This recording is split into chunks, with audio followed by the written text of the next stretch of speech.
welcome back. Now, I've done my reeds for the first reed block. This reed block here.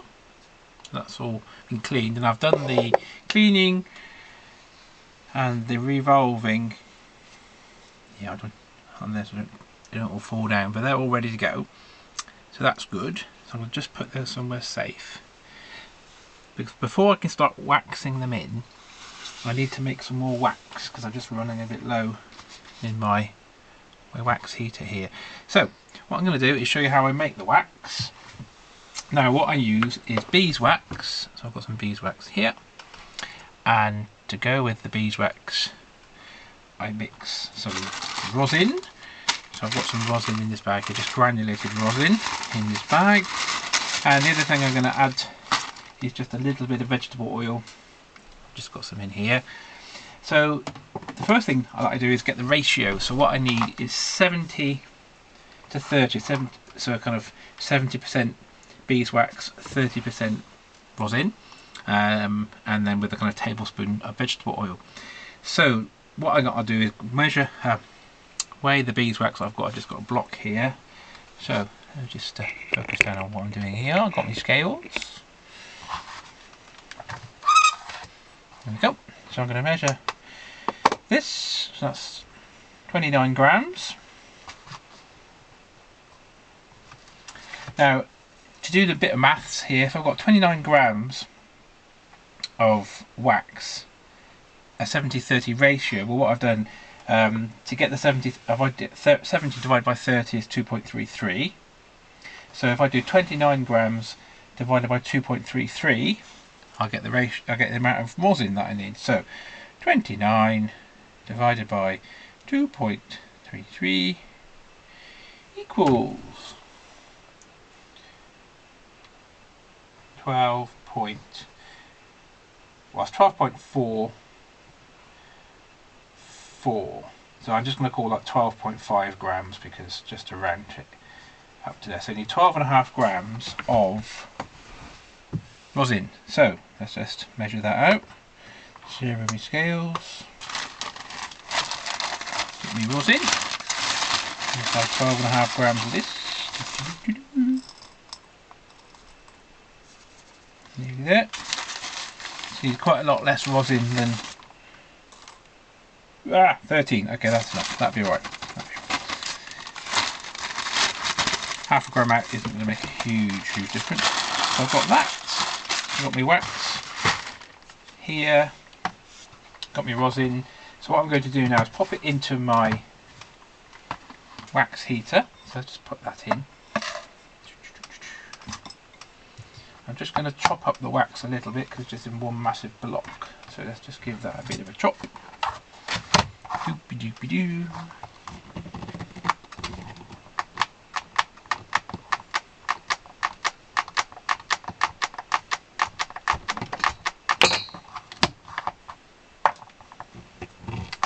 Oh, it's tough. Cut some beeswax.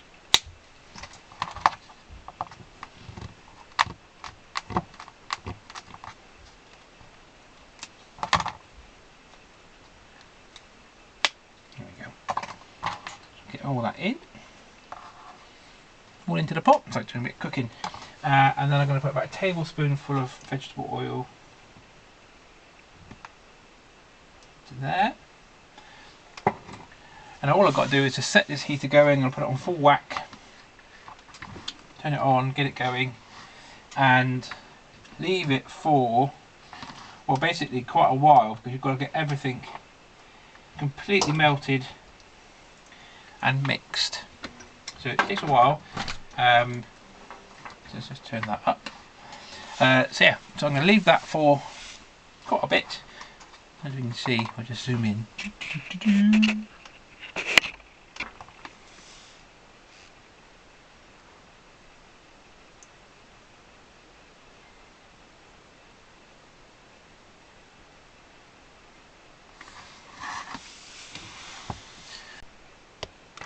Sorry about a little technical error there. So yeah, it's all in here. You leave that to heat up. It's all nicely melted. And you should give it a good old stir with a pencil, and make sure it's fully combined. I'll show you that when it's done, when it's cooked. So that'll be a few, I don't know, 20 minutes or so probably. Okay, back in a bit. Okay, my wax is now being cooked. So it looks like, I won't do it too much because it will be going everywhere. Anyway, it's nicely cooked. It's got a nice golden colour. So it does need quite a lot of heating up, but don't heat it too much because it will catch fire, and that's not the best thing ever to happen to accordion reed wax. So now I've got my reed block, and it's all been sanded and cleaned and everything else, and I've just put some electrical tape all the way around the top edge, and that will just mean that any drips and stuff won't go onto that top edge. So once you finish, take tape off and it looks nice and clean and nice and neat, nice and professional. So that's all ready to go. So I've got my reed block labelled up H and L, high and low, so that's for the two different pitches, because one of the sets of reeds is slightly higher pitched than the other, as I mentioned, to give the tremolo. So that's good. And I've got my reeds ready. So they're just here. So I can just there. There we go. So the reeds are ready. So what I'm going to do is start off with one set, and when I'm not doing the other set, you just keep them right out of the way, because I don't want to get them contaminated with any kind of wax. So what I'm going to do, I'm going to start with the H, which are these ones here. So I'm going to just put these out, and they're in pitch order. Really make sure you've got that, double check that, because you don't want to put them in the wrong order in the reed block, because that would be silly. Right, put that there. Okay, so what I'm going to do next is change the camera angle, get myself prepared, and I'm going to do a more close up about how I'm going to. Okay, so I've got everything set, and what I'm going to use is 3 brushes, good quality brushes. They're kind of artist brushes. I get them from a model shop.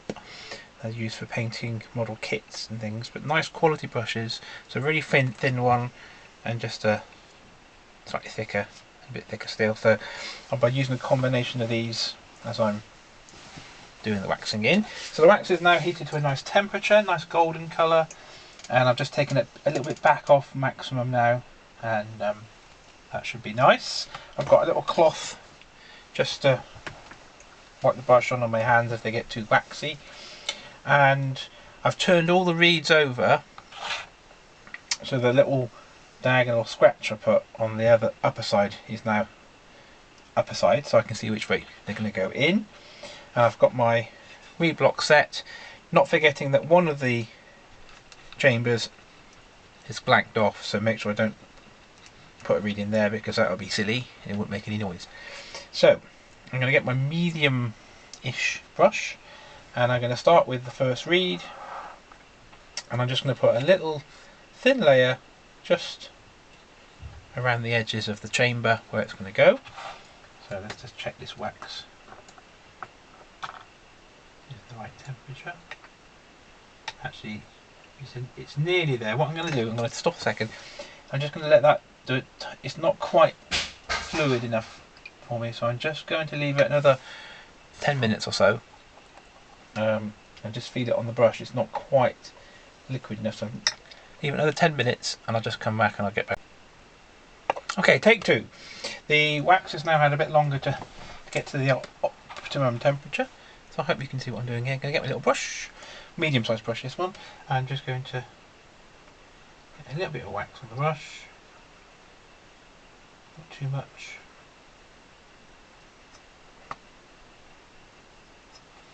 And I'm going to put just a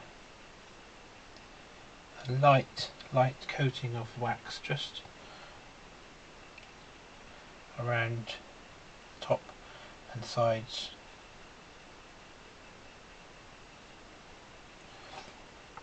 The first reed chamber. going to get my first reed, make sure it's the correct one and the correct way up. I'm going to position that exactly over that reed chamber. Once I'm happy, I'm going to push down and just get it to seat.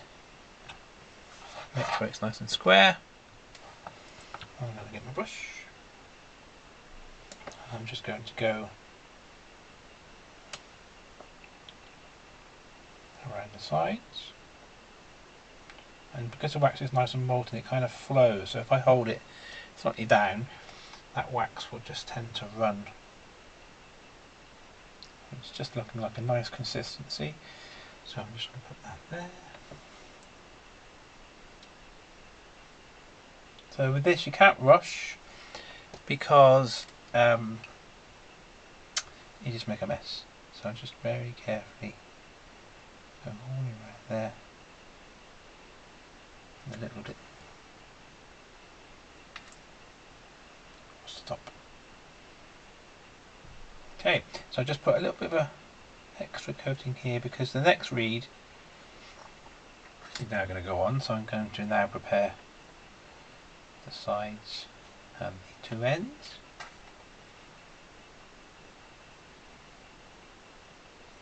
Coating for my next reed, and again just try to get that right in the middle.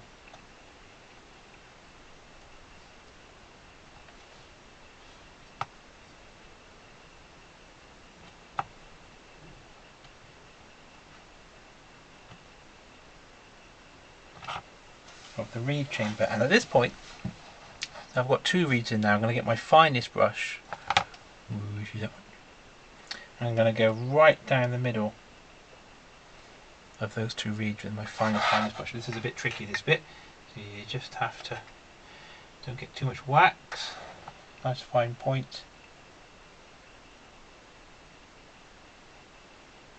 And there we go, right down the middle. Now this is tricky, I'll just do one more little.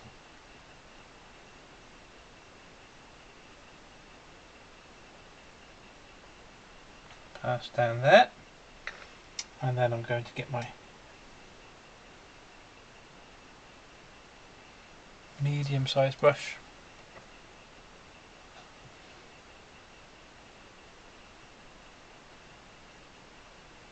and just carry on.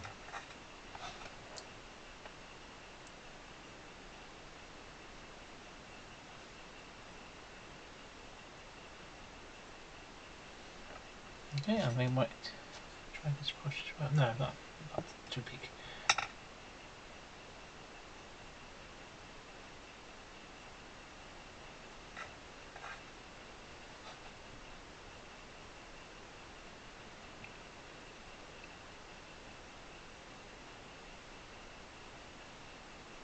And there we go. So now I've got two of the reeds in. So I'm going to go along the line following that exact principle, and I'll show you the finished result of these reeds being waxed in. Okay, so I've done my first side, which now looks like this. I haven't taken the tape off yet because I've got to do the second side, so what I'll do, I'm going to just do that one, then I'll show you the whole reed block once I've waxed it all in. The most tricky bit is getting in between the reeds, so you have to have a really fine brush, a steady hand, and the wax has got to be the right flowing temperature so you can flow in between those reed plates. That's the most tricky bit, so you just got to take your time. A nice quality fine brush and the wax, having the wax at the right temperature so it's nice and fluid. Okay, let me do this side and then I'll show you everything. Okay, there we are. So I've now done both sides. I've taken off the tape so that looks nice and neat.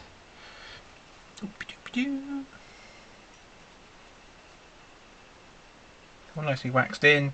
Yeah, as I said, the bit going in between the reeds is the trickiest bit. Some people use a waxing spoon, which kind of like lets the wax run through. I just prefer a fine brush. I just find it a little bit easier to manage. So there we are. So I'm going to do exactly the same thing to the second reed block. So that's the first one. I'll just get the second one in a minute. So the second one, I haven't done it yet. So as you can see, it's still as it was. So I'll do exactly the same thing. So I'll end up with this one looking like this one. And so I'll do that, but I won't film this bit. And so the next video, hang on, let's turn it. There we are. Next video, I'll have done all the reeds on the treble side. I will show you a little bit about the reeds on the bass side. They're one little funny thing to show you, and then I'm going to have a go at the bellows issues. So the bellows need a bit of taping, and a few corners need putting on. So I'll just show you how we do that. So I hope that was useful. Hope you can see me, and I'm going to get cracking on the rest of the reeds.